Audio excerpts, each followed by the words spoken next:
private podcast, Thelema Broadcast, a podcast dedicated to discussions on life from the perspective of those who accept the law of Thelema. I am your podcast hostess, Gwen Gunther, and to all the listeners, it's a pleasure to have you with us. Joining me today is my podcast partner and internationally known artist, author, and speaker, J. Daniel Gunther. And today we also have a special guest, Keith Readdy, who joined us on our last podcast. Welcome, Keith. Do what thou wilt shall be the whole of the law. Love is the law, love under will. Before we get started on our podcast today, I would like to make an announcement that Keith Readdy will be joining us as a co-host for future podcasts, potentially hosting it himself or with other guests as well. So welcome, Keith, to the Thank podcast family. Okay, so in the last episodes, we discussed the advent of the Aeon of Horus, the crowned and conquering child, which was ushered in at the turn of the 20th century.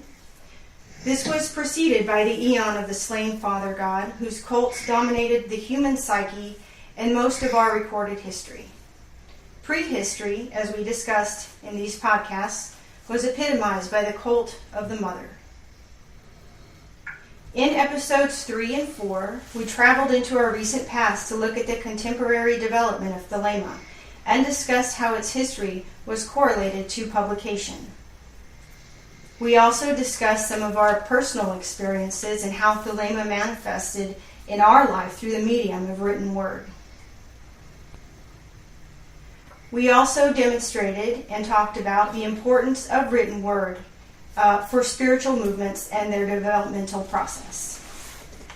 In this podcast, we hope to bring all of this together to give our listeners some perspective on where we have come from and where we are going.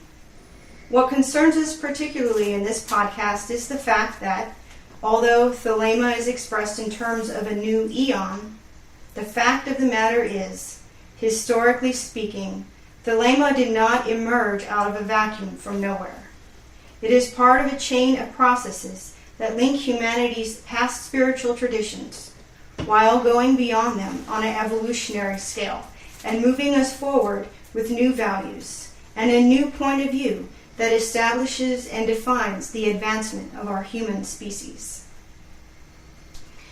Obviously, there's not enough time to cover all of human history up to this point in time. But I think it is sufficient enough for this discussion that we begin right at the advent of the modern era, just at the closing of the Renaissance, when the discourse on magic and mysteries were beginning to change, and the Reformation brought in a new period that for some dispelled the corruption of the Catholic Church, but in a larger way suppressed the pagan mysteries and pushed the esoteric underground. Yet the esoteric currents would continue to develop in secretive movements throughout the Enlightenment period in Freemasonry and Rosicrucianism, and later into the occult currents of the 19th century, particularly the British occult organization known as the Hermetic Order of the Golden Dawn. So that wraps up my introduction of this podcast. Keith, I'm going to pass it over to you, and we can just start a discussion on some of the research you've done on the history of the early modern period, right? Yeah. So as you were saying, Thelema didn't come out of a vacuum. We can kind of trace, even from antiquity, a historical development of esoteric movements. Sometimes they're more prevalent in history, more overt in history, and their influence is more overt throughout history than other times. And I'd say up until about the modern period, a lot of esoteric stuff like Neoplatonism and Renaissance Platonism was actually a pretty thriving tradition until about the modern period. And there's a number of factors that kind of change course for this. One is the advent of scientific rationalism, of course. But we also have the Reformation, which kind of begins to happen right around the beginning of the 16th century. And there's been a lot of scholarship on this. One in particular that I'd like to cite here is Keith Thomas's Religion and the Decline of Magic, where he kind of succinctly puts together that a lot of people believe that Protestantism was there to sort of dispel a lot of the corruption of the Catholic Church, which is indeed true. That was a big part of it. One thing about the Reformationists is that they were trying to expose the Catholic Church for being mired in corruption by selling indulgences and whatnot. But they were also trying to expose the Catholic Church for being steeped in pagan philosophy, because there were still a lot of magical type of rituals that the Catholic Church were using. So one thing that Protestant thinkers and philosophers in the modern period effectively did was they kind of single-handedly exposed the Catholic Church for its corruption, but they also marginalized esoteric currents in the modern period as well, which kind of drove a lot of esoteric currents into the underground. Mm-hmm. And this happens only within about a century or so. Basically, when the Academy of the History of Philosophy is kind of becoming an established thing, you have a handful of Protestant thinkers who are demonizing a lot of Renaissance Platonism and Hermeticism that was also revived in the Renaissance through like Marsilio Ficino and figures such as that. And at the same time, you have scientific rationalism, which kind of demystifies a lot of the religious traditions. So a lot of esoteric currents at this point get kind of driven underground into sort of secret societies, like you point out, Freemasonry. Rosicrucianism is another one, which, when all said and done, it seems more like kind of a Protestant esoteric sort of current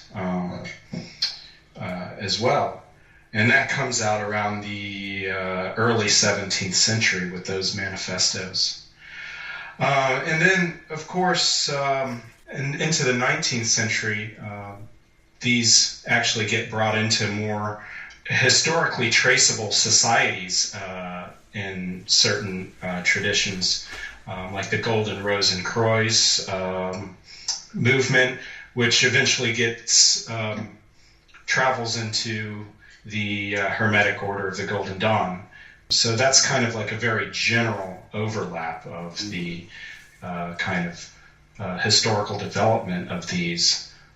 But what we're kind of looking at here is, where did we come from? You know, what are some of the things that kind of that we can sort of draw from, so that we can kind of link what our theoretical and doctrinal things in Thelema are, and kind of where they come from. So,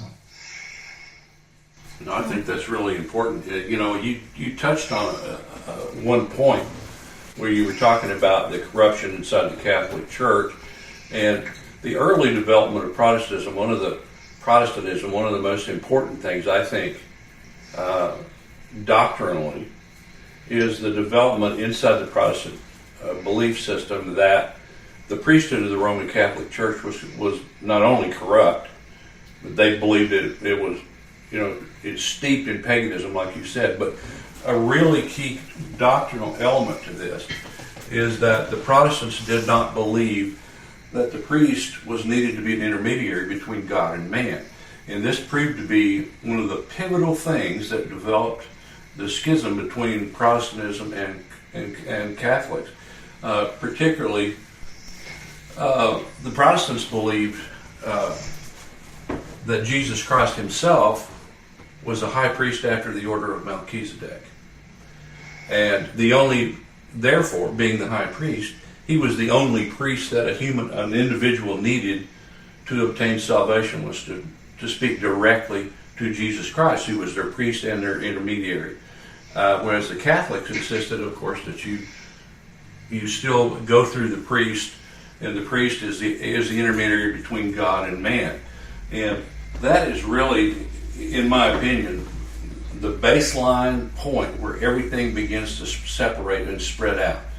And one of the main reasons that Protestantism broke with the Catholic tradition not only was because they believed that all of their traditions were corrupt, but because this one key doctrinal element was anathema to Protestants. The only priest they recognized was Jesus Christ, not the priest. I think also the Bible was made available for the regular person, the average person. Yeah, there we go. Oh yeah, that's another factor. I mean, with the printing press and everything, it's a huge factor. And Catholics, even in some places, even today, they still don't want the average reader to read the Bible for themselves. I remember when I first went to work as an adult, one of my supervisors was an old-timey Roman Catholic, and I mentioned something about the Bible, and he said, well, we're not meant to understand that. And I said, I beg your pardon? He said, well, we have the priest to explain that for us. We don't have to read it for ourselves. We're not expected to understand it. I was shocked, but as I came to understand, that was the tradition, a very old tradition. A huge break, and the Protestants, of course, went the other way. You know, we published the Bible for the first time openly for people to read, and it was a huge factor in the development of this Protestant movement. And there's a related kind of current, related development rather, that kind of happens as you're saying. You know, Protestantism kind of took out the intermediary, as you say, in the religious world, but also politically in the modern period. This is,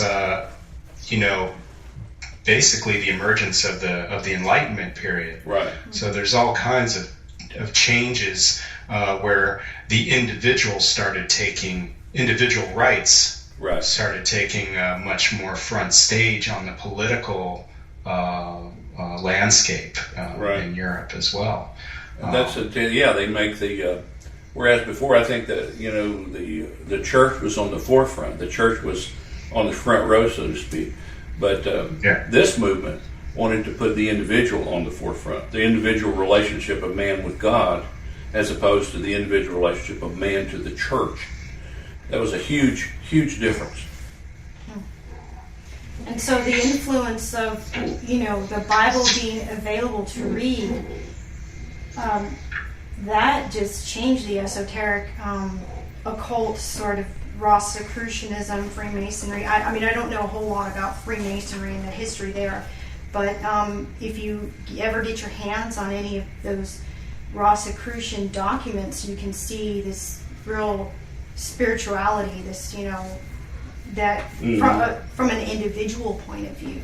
Rosicrucianism was absolutely anti-Catholic from its very beginning. Absolutely. Created quite a furor in Europe as well. Yes. I mean, everybody was looking for them. They were nowhere to be found. This secret society of adepts, and no one could find them. And I think this is kind of, we hear hints of this before Rosicrucianism, but throughout this current is where you really start seeing a development of the idea of things like the secret chiefs and these enlightened spiritual beings that are guiding humanity.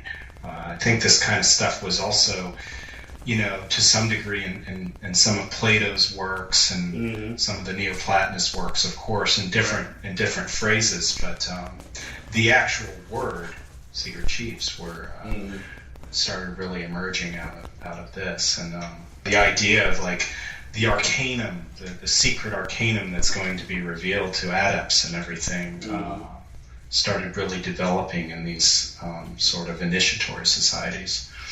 It's really interesting to me when we're looking at, as we've spoken about historically, the split between Protestantism and Catholicism. And is almost an austere development, begins right from the beginning with Protestants, where the elaborate rituals are cut away. The claptrap is cut away. It's really bare bones. All the beautiful accoutrement of the Catholic churches are thrown away as being like, that's like Babylon, and so they develop a religious sense which becomes very austere and very, very, very plain.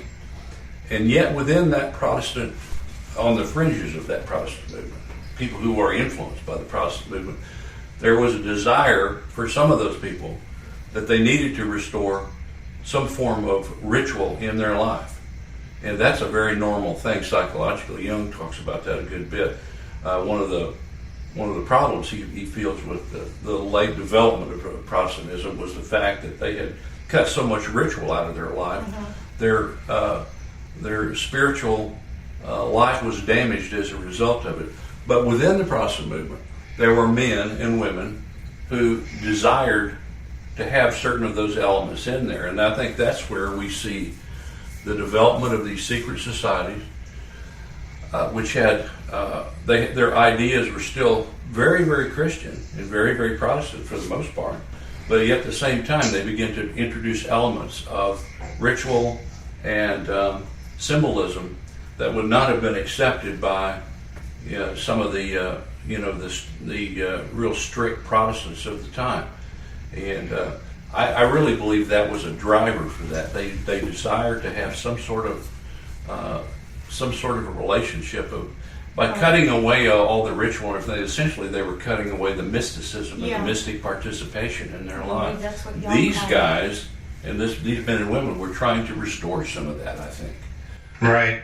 So it just opened up this big, this vacuum was created. Well, there was a vacuum when Protestants cut away the ritual and from their life. There was a vacuum, and something had to rush in and fill that for the sake of the soul.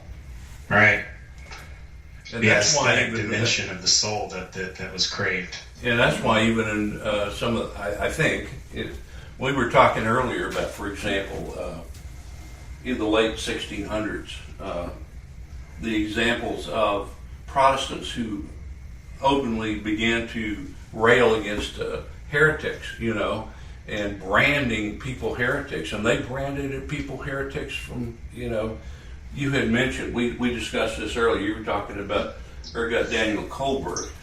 Right, yeah, the heresiologist. Yeah, exactly. He made a science out of it. Yeah. Yeah, and he went after, he went after the Hermeticists, he went after Jacob Beam, he went after the Paracelsians, he went after astrologers, alchemists, any mystics, and he even attacked followers of Pietism as heretics. He didn't use the word Hermeticist actually, but we know that's what he was talking about. He just lumped basically every esoteric movement prior into one big heresy, and just lumped it in, called it paganism. And following him, there were a number of guys that just kind of over the course of a century, single-handedly, just kind of made a superstition out of this stuff. Yeah. And it's funny because tell us the name of a couple of these guys, because it's really yeah. So while we were preparing for this podcast, I was bringing up a couple names, and you can see kind of a little bit of an interesting development here, because in the beginning they're using a method of fear. They're kind of trying to instill fear with their treatises on paganism. The first guy I would say worth mentioning is Jacob Timasius, who basically blamed syncretism, the syncretic aspect of these esoteric movements for pagan philosophy, and even for the Catholic Church, of bringing in this pagan philosophy and all of their rituals and everything. And this was in about the mid-1600s, right? And then you have, who we just mentioned, Kohlberg, who created a sort of heresy out of these things. Right. But then these guys sort of continue. Another one worth mentioning is Christoph August Human. And this is an interesting fellow, because where you see earlier a kind of method of fear-mongering, saying this is very dangerous stuff, you don't want to deal with it, you're going to be influenced by the devil and all of this other stuff. By the time we get to Heumann, who's more in the early 18th century, and of course by the time the 18th century comes around, we're starting to entering the Enlightenment, and scientific rationalism is starting to grip the psyche of people. People aren't believing in this hogwash anymore. So his is less of a fear-mongering and more of like ridiculing these things. He's saying anybody that believes in this stuff is just dumb, you know. You have a couple different methodologies that these guys are using to just sort of marginalize esoteric religion, or experiential religion, as we call it now in Thelema, just into the underground. You know, they just remove it completely out of any sort of rational discourse that's being taken seriously anymore. It's funny. It's the same exact game plan that was used by the early bishops of the Catholic Church, like the early fathers of the Catholic Church, Tertullian, Irenaeus, and so on.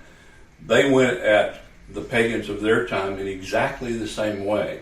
This is way before the Reformation, of course, right in the very beginnings of the development of Christianity. And they blasted all the Gnostics, and they blasted all the magicians, and they blasted all the astrologers, and all these people were branded as being outside the church.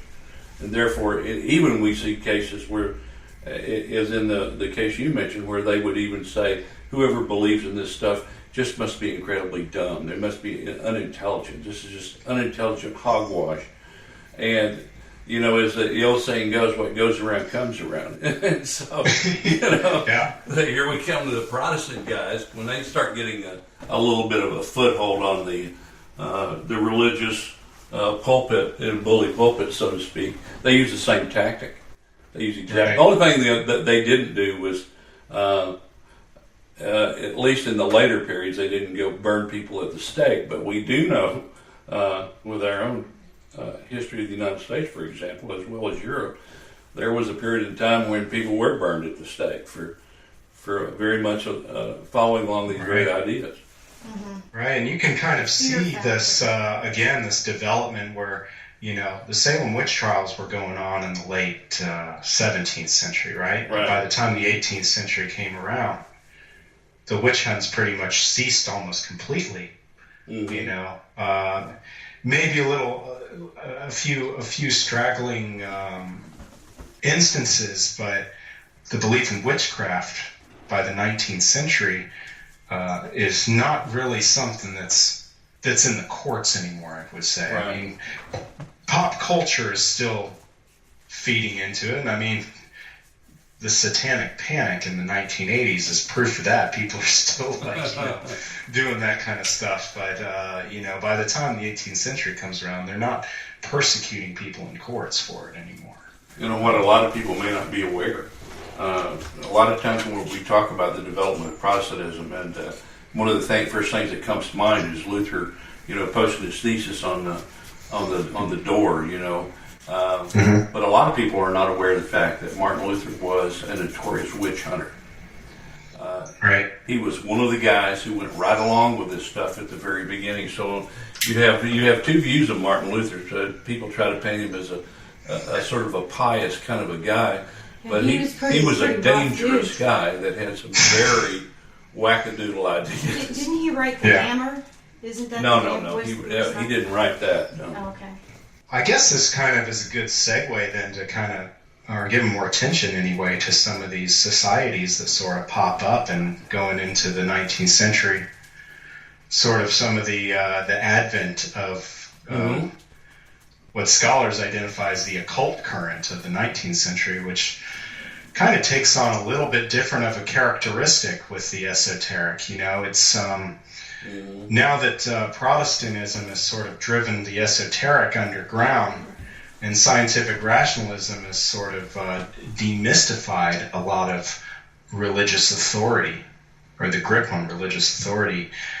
I guess you can see maybe with the beginning with Eliphas Levi and people that followed after him, that these esotericists are describing a sort of arcanum that's being preserved away from the profane world, but they're also negotiating the scientific discourse with the religious discourse in a lot of ways, and things become much more scientifically driven with their beliefs and practices. And you can kind of see how this goes right up into Crowley.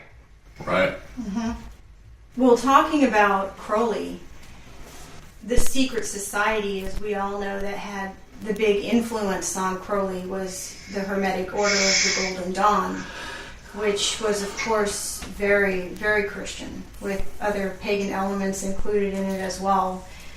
And that was, I guess that's really right at the point of change here. That, when we talk about the eons changing, that history right there is very important.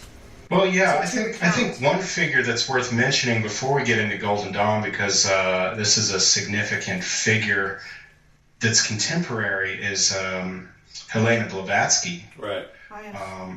And she was very ardent on distinguishing spiritualism, which was a huge fad at the day. Right.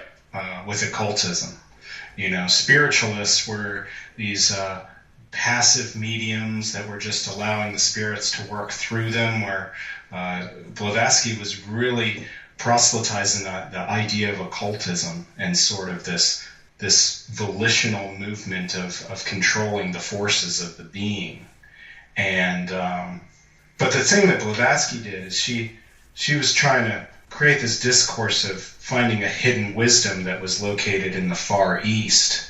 And as Jocelyn Godwin kind of points out in his book, The Theosophical Enlightenment, there's a reaction to this. Westerners are reacting, and he calls it the Hermetic reaction, where they were saying that, no, it's not in the East, it's not with Buddhism and Hinduism where everything is located in the mysteries, it's actually in Egypt. And so you have this Hermetic reaction in certain esoteric currents, and that's where you have guys like Mathers and Westcott, who were part of a quasi-Masonic Rosicrucian society called the SRIA, right, that in turn created the Hermetic Order of the Golden Dawn. So as you say, Gwen, yeah, it was Christian. They were trying to meld like Hermeticism and Christendom together in this sort of mystery school of occultism. Yeah, that's really a good point too, because the one thing omitted, in their approach was the Eastern methodologies.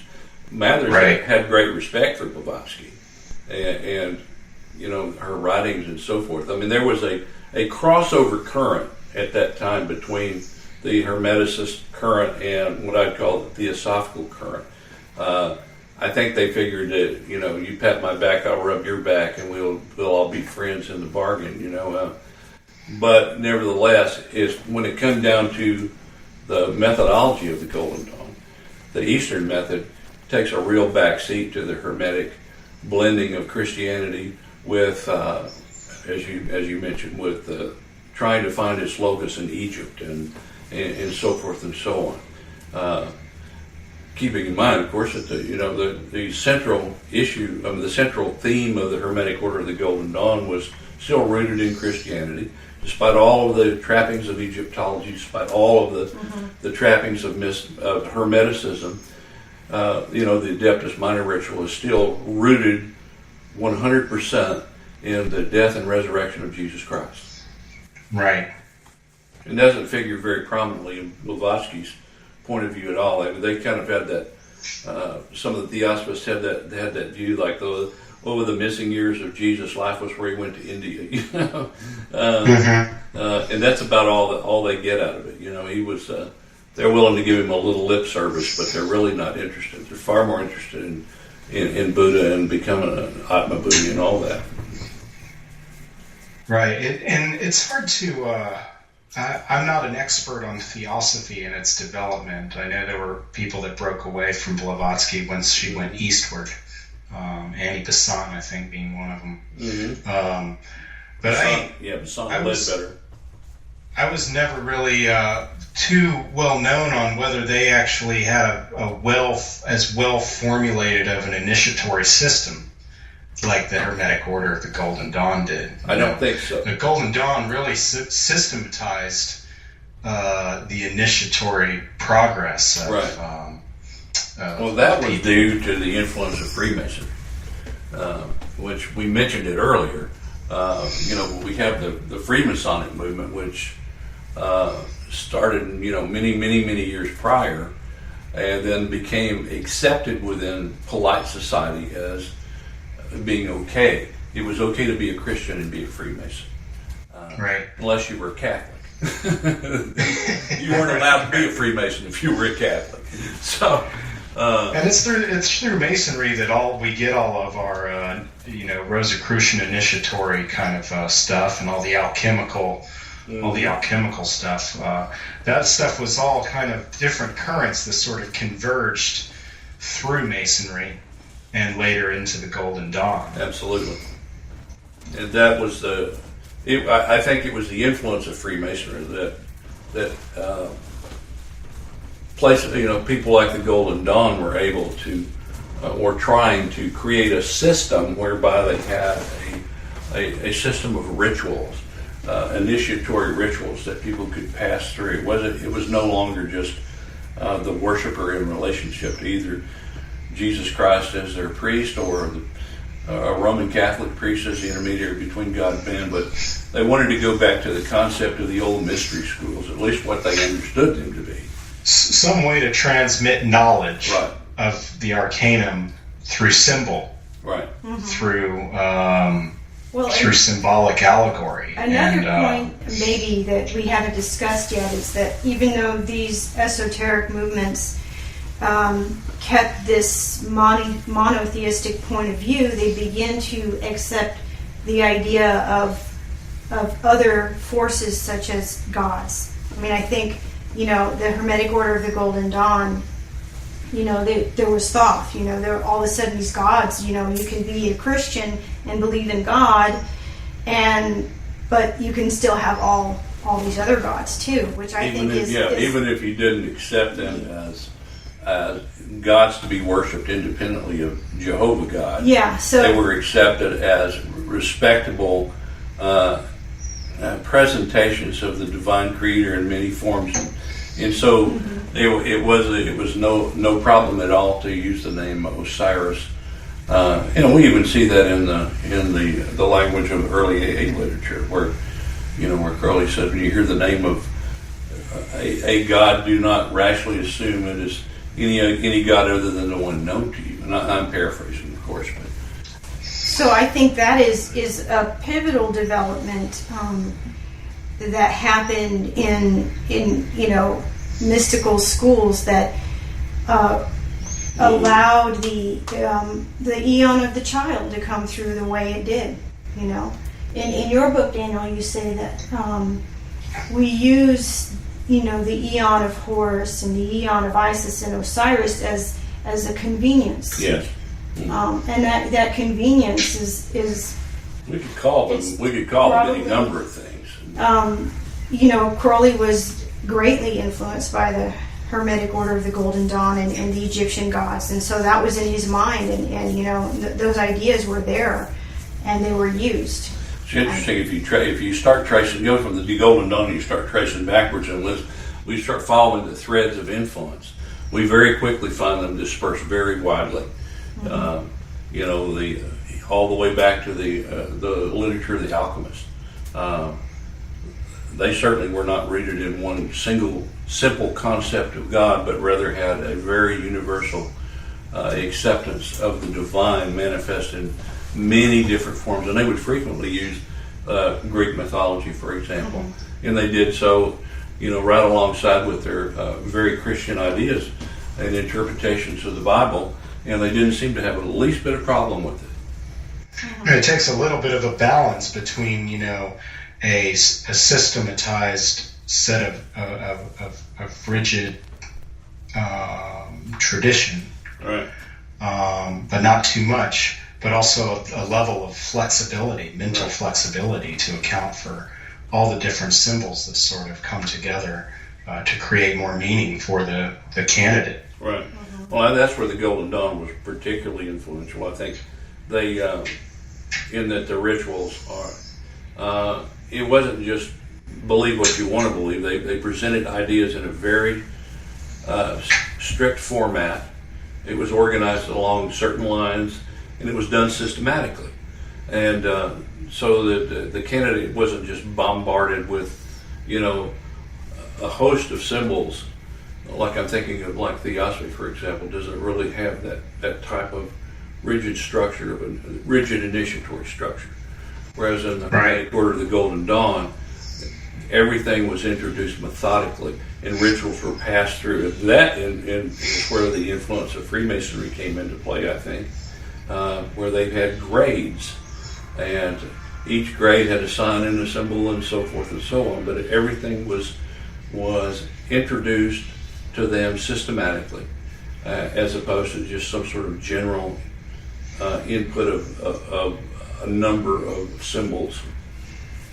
Well, one other thing that was, of course, influential that I don't think we've discussed yet is the Kabbalah and its influence on the esoteric thought, the esoteric current.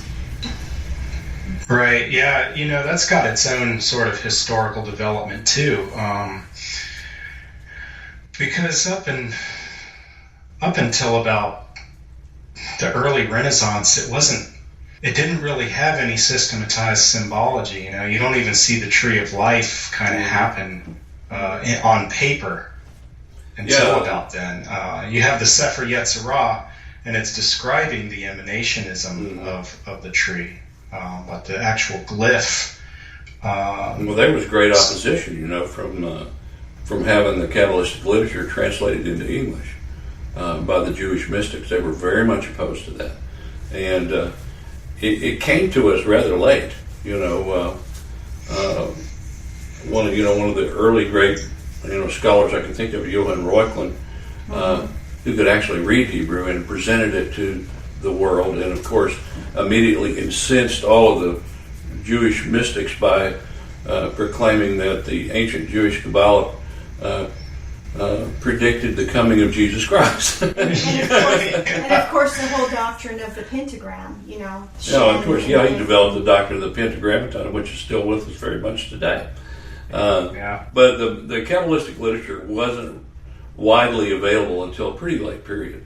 And then we start seeing it, and then people commenting upon it, and of course everything they have to say about it is promptly dismissed. I mean, even in modern times, genuine Kabbalists don't really think we know anything about it. Gershom Scholem said that Crowley's Kabbalah didn't have an ounce of he called wasn't worth your time at all. He openly called Crowley a fraud. All those people, their use of the tradition was not in his view honest, meaning that they weren't Jewish. Yeah. But you're right when you said that is a whole nother ballgame when we get to start it. Like I was saying, when you go back to the tradition of the Golden Dawn, and we start tracing all the lines of influence, they run very deep and very long and very broad. And it's really Reuchlin that sort of brings it out of its Judaic roots, I think. Yeah. Yeah, he was absolutely the father of Kabbalah as far as the way we think of it today. Right. The Hermetic Kabbalah, so to speak. That's right. And we see it, then we start seeing it make when it's introduced by the alchemists, and they start to, I don't know, like Heinrich Kunrath, and Right. it starts to have an influence on the Hermetic tradition of alchemy and so on. And it starts to spread out very quickly after that. It becomes accepted within the Hermetic tradition as part and parcel of it, and that may be what, incenses the Jewish Kabbalists a good bit, because they think, that's ours. Right. We don't want you to have Kabbalah that. is quite different. When you look at Lurianic Kabbalah, who was one of the, Isaac Luria was probably one of the most influential Kabbalists in the Judaic world. His Kabbalah is so different. Ours is much more of a heady, intellectual sort of driven kind of thing. Whereas theirs is a kind of experiential, sort of ecstatic, visionary kind of aspect in Lurianic Kabbalah. So it takes on different characteristics. Our system draws a few influences from Lurianic Kabbalah and several others, but you're exactly right. I mean, the Lurianic Kabbalah, it was really an experiential Kabbalah of ecstasy, as opposed to pretty much the way we use it, like a roadmap, so to speak. Right. Our influences are very eclectic when it comes to Kabbalah. Right. So I think going back to the Golden Dawn, before we have to close out the podcast, it'd be good to kind of talk a little bit about where the Golden Dawn went wrong. And the kind of split that sort of happened, and then kind of end on what happened when it was sort of reestablished with Crowley. So I think we're not only Crowley was disenfranchised with Golden Dawn, as it mixed politics with magical instruction, and of course that led to schism, right? Only 2 years after Crowley was a member. And I guess he was caught all in the middle of it, to my understanding.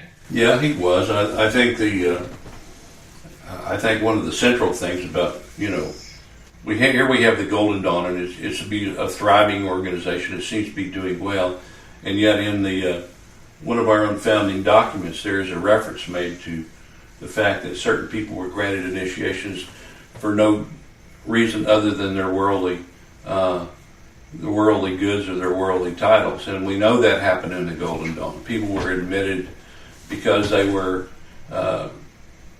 they had influence in society, and one of the things that Mathers and his associates wanted was to be, number one, accepted widely in the community, and number two, he thought that the way to do that was to reach out to these aristocratic people in England, and there's no doubt that there were a lot of people who were admitted who truthfully they really didn't want to have anything more to do with it than like a social club to go to once a week and that sort of thing, and as opposed to some of the people that were members of the Golden Dawn who took things very, very seriously, like Alan Bennett, for example.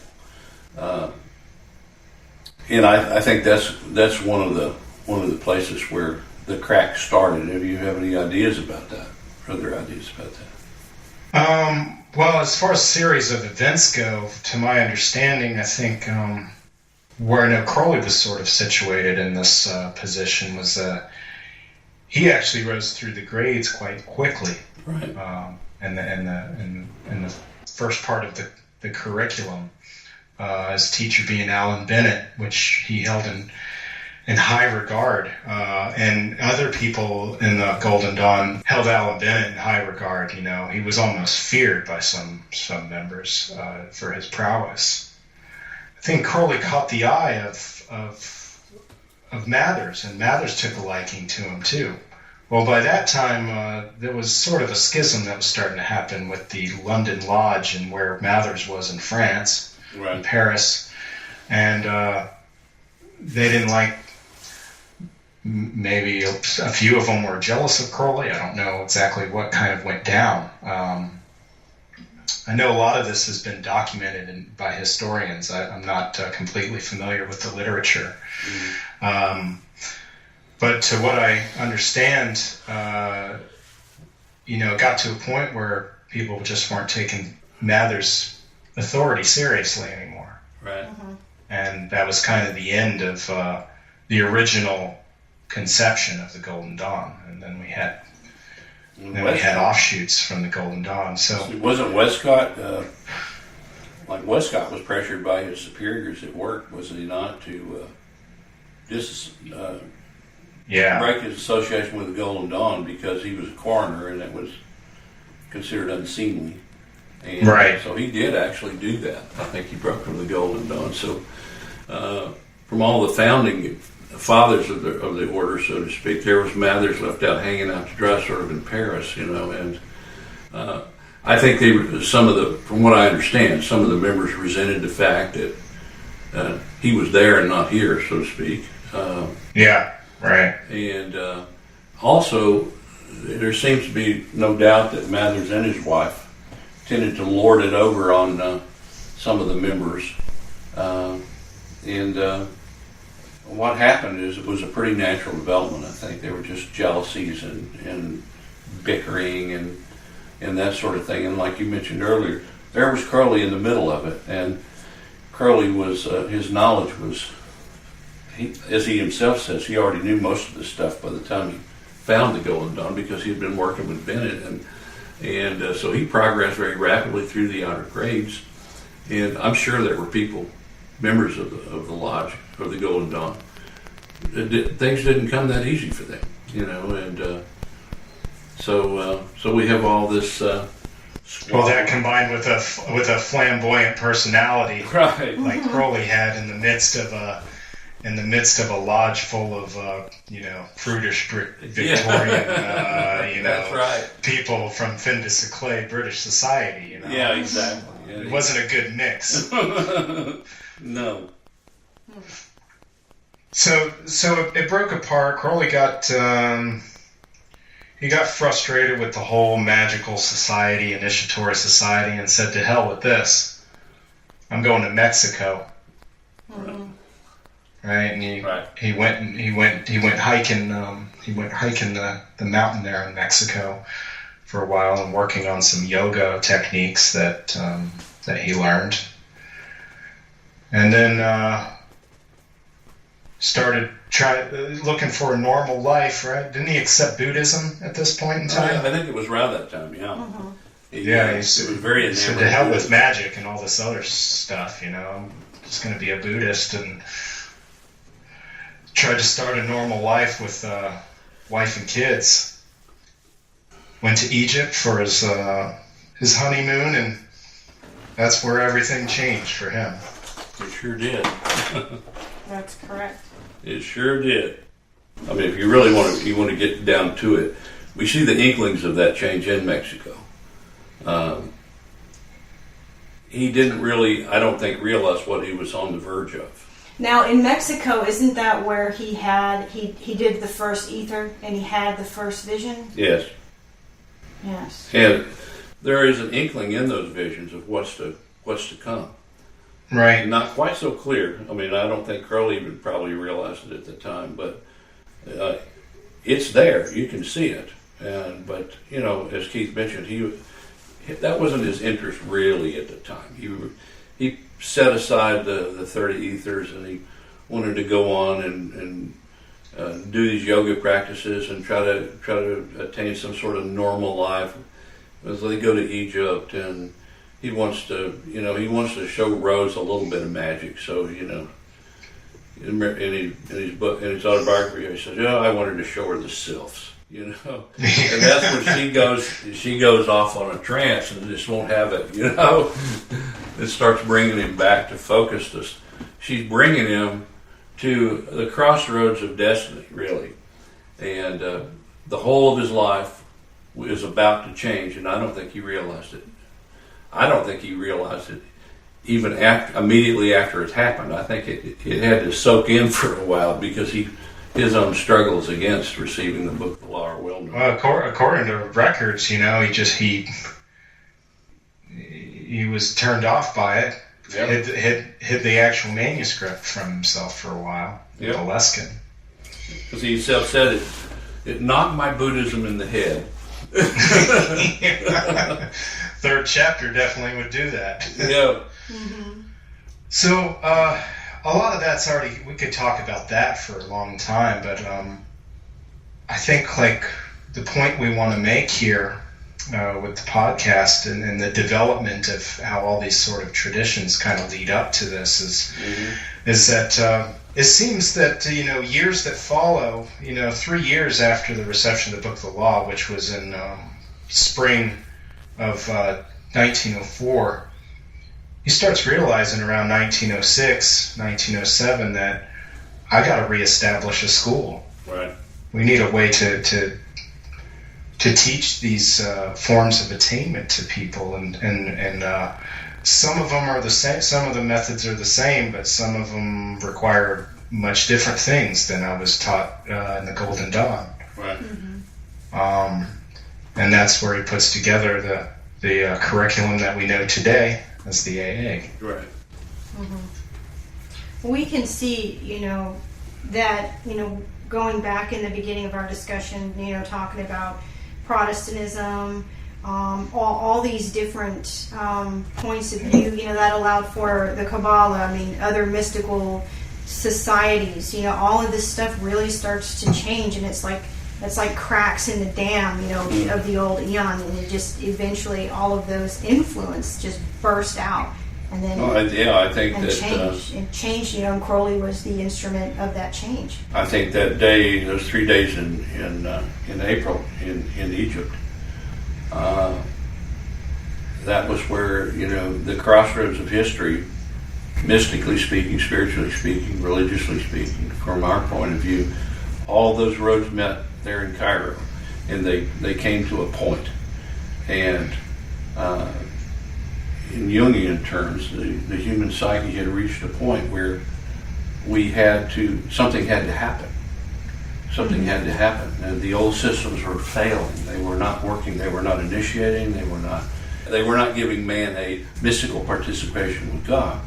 And all of those things burst forth all at once with those 3 days in April of 1904 with the dictation of the Book of the Law. It took a while and we're still seeing the development of those things that happened then. It didn't develop overnight, yet the seed was planted there, and I'm one that believes the holy books when it says, "This is the voice that shook the earth." And I believe on those 3 days in April of 1904, Crowley heard a voice that shook the earth. It certainly shook his, and it shook mine. And it's changed our lives. And it's in our lives have been changed by it and are being changed by it. And so, to the first point you made when we started this podcast, Thelema did not develop in a vacuum. We are the development of all of these disparate ideas and influences, ones that failed before, maybe now they will succeed, ones that were never tried, new ones appear, and so forth. We're dealing with a whole new thing. But that whole new thing is so strongly influenced by all of these things that we see, all of these historical elements coming together. And we're like a huge melting pot, really. Thelema is a melting pot of spiritual thought and religious idealism. And that's kind of, where we were kind of going with this podcast, is to kind of, for future podcasts, maybe now we can start looking at some of the particulars, Right. Of what's the same, what's different, Right. Right. Where do we draw from the Gnosticism of the past, Right. For the mysteries of Thelema? But what are the mysteries of Thelema that change our perspective in the new Aeon from the stuff that the old Aeon was mired in that wasn't working? Right. As you said, to have a magical communication with God. And, It's really important. Maybe we can get into some of those particulars. I think that would be great. In our future podcast. I think that would be great. I agree. Yeah. Well, I think now is a good time. We've given this podcast a pretty good conclusion. We've covered a wide scope of influences and a wide historical time frame that led to the change, that led to the emergence of the Aeon of the Child. And with that, speech is done with us a while. I want to thank all my listeners, all of our listeners actually, for listening to the podcast, and we hope to have quite a bit more in the future. And again, I would like to say, Keith, welcome to the team. Welcome to the White Rabbit podcast team, to the Rabbit family. Thank you. I'm honored. All right. Thank you. It's good to talk with you guys. Yes, it Nice is. talking with you. I enjoy this very much. 93. All right. everyone. 93. 93. I am mounted on my steed, on a rolling turf overlooking Devonshire.